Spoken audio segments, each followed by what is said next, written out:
Le sud de Manhattan submergé par les eaux.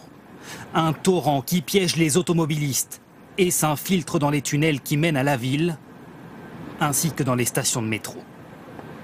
En quelques minutes à peine, l'île de Manhattan se retrouve coupée du monde. Sur les avenues, les bourrasques à plus de 150 km/h mettent les panneaux et les arbres à rude épreuve.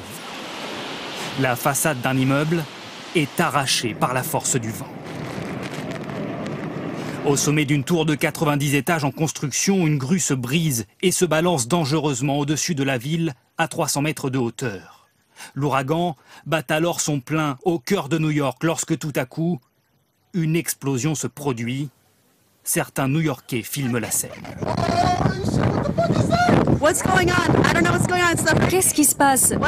Mais qu'est-ce que c'est que ce truc? C'est un transformateur électrique qui vient de sauter. Aussitôt, les tours qui dessinent le décor de New York s'éteignent les unes après les autres.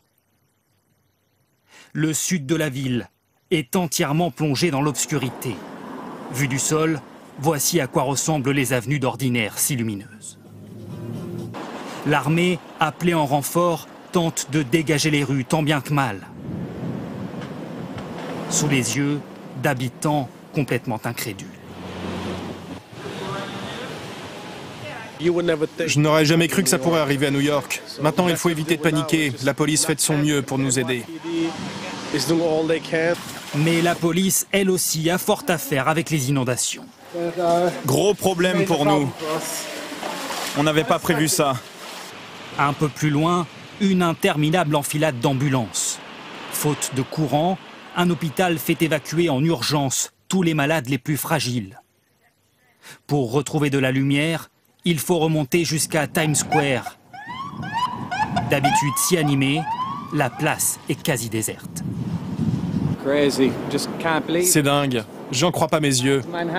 La moitié de Manhattan plongée dans le noir. Des rues désertes, y compris à Times Square. Je n'ai jamais rien vu de semblable. Avec 20 000 appels par heure, les pompiers de la ville sont débordés.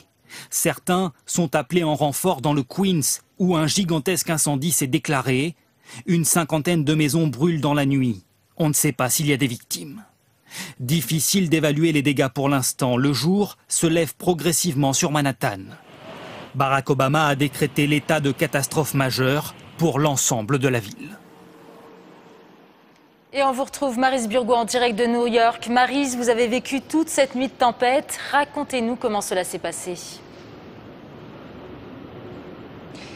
Bonjour Sophie, eh bien au plus fort de la tempête, nous étions en fait sur la route en train d'essayer d'arriver jusqu'ici, jusqu'à New York. Nous étions en fait dans le New Jersey. Normalement il faut à peu près 3 heures pour parcourir cette route. Eh bien il nous a fallu plus de 8 heures. En fait à cause des vents très violents, il y avait énormément d'arbres couchés sur les routes et surtout beaucoup de routes coupées à cause des inondations. Et quand enfin on a pu arriver jusqu'à Manhattan, on a pu emprunter le seul tunnel qui n'était pas encore inondé. Et quand on est arrivé ici sur Times Square, c'était vraiment surréaliste de voir qu'il y avait quand même quelques touristes qui étaient là pour essayer un petit peu de voir ce qui se passait. C'était vraiment très impressionnant. Maryse, le jour se lève sur Manhattan et les habitants découvrent peu à peu l'état de la ville après le passage de Sandy. Oui, alors c'est toujours un peu surréaliste ce matin parce qu'il y a assez peu de circulation, très peu de taxis. Et comme le métro va être fermé pendant plusieurs jours, les gens ne vont pas venir travailler. Et vraiment, cette nuit, ce qui était vraiment impressionnant, hein, c'est de voir ces quartiers de Manhattan qui sont qui ont habituellement beaucoup de lumière et qui là étaient totalement plongés dans le noir. Le gros problème, évidemment, maintenant, ce sont les inondations dans le sud de la ville, bien que l'eau commence déjà à refluer à cause du phénomène de marée.